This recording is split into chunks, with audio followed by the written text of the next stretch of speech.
Good morning all of you. Welcome to class BA second year girls. देखिए girls, हम लोग जयपुर प्रजामंडल पढ़ रहे थे। तो हम लोगों ने पढ़ा था कि किस तरह मार्च 1940 में प्रजामंडल का पंजीकरण करना कर दिया गया था।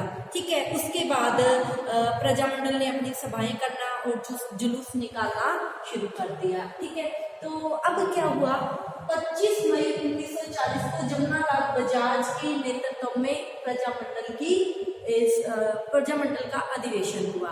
ठीक है, ये अधिवेशन सुचारू रूप से चल ही रहा था कि क्या हुआ, प्रजामंडल के जो कार्यकारिणी के सदस्य थे उनमें आपस में क्या हो गया, मतभेद हो गया। ठीक है, उनमें आपस में मतभेद हो गया तो कुछ सदस्यों ने क्या कर दिया, प्रजामंडल को छोड़ दिया। ठीक है, उन्होंने प्रजामंडल को छोड़ दिया और चिरंजीव लाल की अध्यक्षता में, चिरंजीव लाल अग्रवाल की अध्यक्षता में प्रजामंडल प्रगतिशील दल नामक संस्था की स्थापना कर दी। ठीक है, देखो इस तरह जब कार्यकारिणी में आपस में विवाद हो गया तो आंदोलन क्या हो गया, कमजोर पड़ गया। ठीक है, आंदोलन कमजोर पड़ गया। लेकिन क्या हुआ कि ये जो जयपुर प्रजामंडल था इसमें हीरालाल शास्त्री के अध्यक्ष निर्वाचित होते ही क्या हो गया, प्रजामंडल में एक नवीन चेतना आ गई। ठीक है, प्रजामंडल में एक नवीन चेतना आ गई। जो प्रजामंडल कमजोर हो गया था वो फिर से अपनी लोकप्रियता प्राप्त कर चुका, प्रजामंडल को सुदृढ़ आधार मिला और पंडित हीरालाल शास्त्री ने इसकी बहुत सारी शाखाएं स्थापित कर दी। इसकी शाखाओं का क्या हो गया, जाल खिंच गया। ठीक है, और ये दिनों दिन प्रगति करता गया। ठीक है, अब क्या हो गया, 1942 में भारत छोड़ो आंदोलन शुरू हो गया। जैसे ही भारत छोड़ो आंदोलन शुरू हुआ, जितने भी भारत के उच्च चोटी के जो नेता थे उनको गिरफ्तार कर लिया, जिससे पूरे भारत में क्या हो गया, असंतोष फैल गया। जगह जगह जो देशी रियासतें थी वहां पर जगह जगह प्रजामंडलों ने क्या करना शुरू कर दिया, सरकार के खिलाफ आंदोलन करना शुरू कर दिया। तो जयपुर भी अछूता ना रहा, जयपुर भी क्या हो गया, ब्रिटिश सरकार के विरोध में था। ठीक है, तो जयपुर में भी ब्रिटिश विरोधी जो थे उन्होंने विरोध करना शुरू कर दिया। ठीक है, लेकिन जो जयपुर का नरेश था, ठीक है, उसको ये बात समझ आ गई ही जल्दी ही, और उसने क्या किया, जयपुर के नरेश ने प्रजामंडल के नेता या अध्यक्ष हीरालाल शास्त्री के साथ एक समझौता कर लिया। समझौते के लिए बातचीत शुरू कर दी कि मैं आप लोगों से समझौता कर लेता हूँ और जो तुम चाहते हो वो तुम्हें मिल जाएगा, तुम इस तरह की कार्यवाही ना करो। ठीक है, वैसे जयपुर का जो नरेश था और जो हीरालाल शास्त्री थे इनमें गुरु शिष्य का संबंध था। क्यों? क्योंकि जो हीरालाल शास्त्री हैं ये बहुत पहले जयपुर नरेश के शिक्षक रह चुके थे। ठीक है, और दोनों में क्या हो गया, एक समझौता हो गया। ठीक है, अब ये समझौता क्या था, इस समझौते की काफी शर्तें थी जो मैं आपको बताती हूँ। देखो, जयपुर राज्य सरकार ने प्रजामंडल द्वारा जो ब्रिटिश विरोधी और युद्ध विरोधी जो कार्यवाही करनी थी, जयपुर की सरकार ने क्या कहा कि हम उसके अंदर बिल्कुल भी हस्तक्षेप नहीं करेंगे। और प्रजामंडल ने क्या कहा, हम ब्रिटिश विरोधी फेरियां निकालेंगे, उसमें जो कांग्रेस का झंडा है उसको फहराएंगे।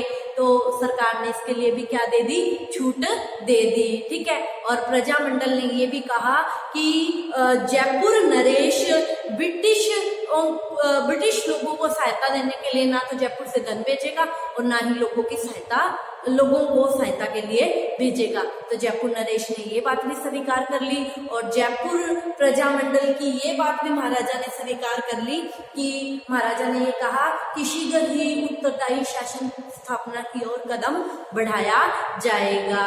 ठीक है, और एक ये शर्त थी कि जयपुर प्रजामंडल जो है वो महाराजा के विरुद्ध किसी भी तरह की कोई भी कार्यवाही नहीं करेगा। ठीक है, तो इस तरह क्या हो गया, दोनों के मध्य एक समझौता हो गया। दोनों के मध्य जब समझौता हो गया तो क्या हो गया, जो तनाव था दोनों में वो क्या हो गया, खत्म हो गया। ठीक है, और प्रजामंडल ने सब कुछ शांति से प्राप्त कर लिया। जबकि प्रजामंडल ने, जो बाकी किसी भी प्रजामंडल ने प्राप्त नहीं किया था, ना बीकानेर, ना जोधपुर, ना भरतपुर, ना अलवर प्रजामंडल, किसी भी प्रजामंडल ने प्राप्त नहीं किया था। ठीक है, लेकिन जो प्रजामंडल के जो सदस्य थे कार्यकारिणी के, उनमें कुछ सदस्य इस समझौते को मानना नहीं चाहते थे। ठीक है, और उन्होंने क्या कर दिया, विरोध किया और प्रजामंडल को छोड़ दिया। प्रजामंडल को छोड़कर उन्होंने आजाद मोर्चा नामक संस्था का गठन कर लिया और इस संस्था के माध्यम से ये जयपुर महाराजा के विरुद्ध कार्यवाही करते रहे। ठीक है, अभी इसी बीच क्या हुआ था, अक्टूबर 1942 को जयपुर नरेश द्वारा 15 सदस्यों की एक समिति बनाई गई थी और इस समिति को क्या कहा गया था, देखिए 15 सदस्यों की जो समिति थी ना, इसमें 12 सदस्य तो गैर सरकारी सदस्य थे। ठीक है, और इस समिति को राज्य में संवैधानिक सुधारों के प्रश्न पर अपनी रिपोर्ट देने को कहा गया कि क्या क्या सुधार करने चाहिए। ठीक है, तो 6 महीने के अथक प्रयास के बाद इस ये समिति ने अपनी रिपोर्ट पेश की। ठीक है, और इसने जो संवैधानिक सुधार कहे थे, ये सुधारों को लागू करने में 2 साल का समय लग गया था। ठीक है, लेकिन इन 2 सालों में प्रजामंडल की आंदोलनात्मक प्रवृत्ति क्या रही थी, शांत रही थी। ठीक है, अब क्या हो गया, 1945 में 2 सदनों वाली व्यवस्थापिका सभा की स्थापना की गई। ठीक है, तो ये जो 2 सदनों वाली व्यवस्थापिका सभा थी, इसमें क्या हुआ कि जो चुनाव हुआ, प्रजामंडल ने भी चुनाव लड़ा। व्यवस्थापिका जो परिषद थी, 2 सदन थे ना, जिस व्यवस्थापिका परिषद थी, इसमें से 3 सीटों पर, और जो प्रतिनिधि सभा थी, इसमें 31 में से 27 सीटों पर प्रजामंडल का बहुमत रहा। और इस चुनाव से स्पष्ट हो गया, जनता ने ये सिद्ध कर दिया कि वो जयपुर प्रजामंडल के साथ है। ठीक है, और इससे क्या हो गया, प्रजामंडल की सफलता सिद्ध होगी कि प्रजामंडल क्या हो रहा है, धीरे धीरे सफल हो रहा है। ठीक है, अब क्या हो गया, 3 जून की बात है। 3 जून 1947 को ब्रिटिश सरकार ने क्या कर दिया, सत्ता हस्तांतरण करने तथा देश का जो था विभाजन, उसकी घोषणा कर दी थी 3 जून को। ठीक है, अब क्या हो गया, घोषणा कर दी, तो 24 जुलाई 1947 को महाराजा, जो जयपुर के महाराजा थे, उन्होंने ये जो नरेंद्र मंडल की जो सभा हुई थी, इसमें क्या कह दिया था कि मैं भारतीय संघ में मिलना चाहता हूँ। भारतीय संघ में मिलने की, जयपुर के भारतीय संघ में मिलने की घोषणा कर दी। ठीक है, अब इस घोषणा तो कर दी, लेकिन राज्य में उन्होंने उत्तरदायी सरकार के लिए कुछ भी नहीं कहा।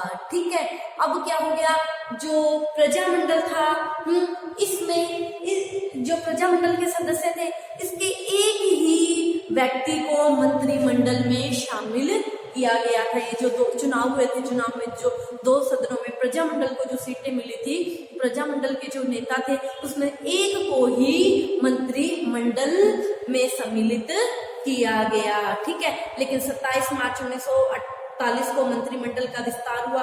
पंडित हीरालाल शास्त्री और भी कुछ नेता थे जिन्हें मंत्रिमंडल में सम्मिलित कर दिया गया। ठीक है, और अंत में क्या हुआ, 30 मार्च 1949 को राजस्थान संघ में, राजस्थान का जो एकीकरण हुआ था, मैंने आप लोगों को पढ़ाया था, उसमें राजस्थान संघ जो था, उसमें जयपुर का विलय हो गया। चौथे चरण में जयपुर का विलय हो गया, और जयपुर का जैसे ही राजस्थान में विलय हो गया, और क्या हो गया, जयपुर का विलय होने के बाद ही जयपुर में उत्तरदायी शासन की स्थापना हो गई। ठीक है, तो इस तरह जयपुर प्रजामंडल जिस कार्य के लिए बनाया गया था, वो अपने उस कार्य को पा सका। जयपुर में उत्तरदायी शासन की स्थापना हो गई, जनता को सुविधाएं और अधिकार मिल गए, और जो वहाँ के शासकों के जो अत्याचार थे, उत्पीड़न थे, वहाँ उन अत्याचारों और उत्पीड़न से लोगों को क्या मिली, मुक्ति मिली। ठीक है, यहीं पर हमारा जयपुर प्रजामंडल समाप्त होता है, और आज का हमारा टॉपिक भी यहीं खत्म होता है। अब कल की क्लास में हम नए टॉपिक के साथ मिलेंगे। इसका स्क्रीनशॉट ले लीजिए। Thank you all of you.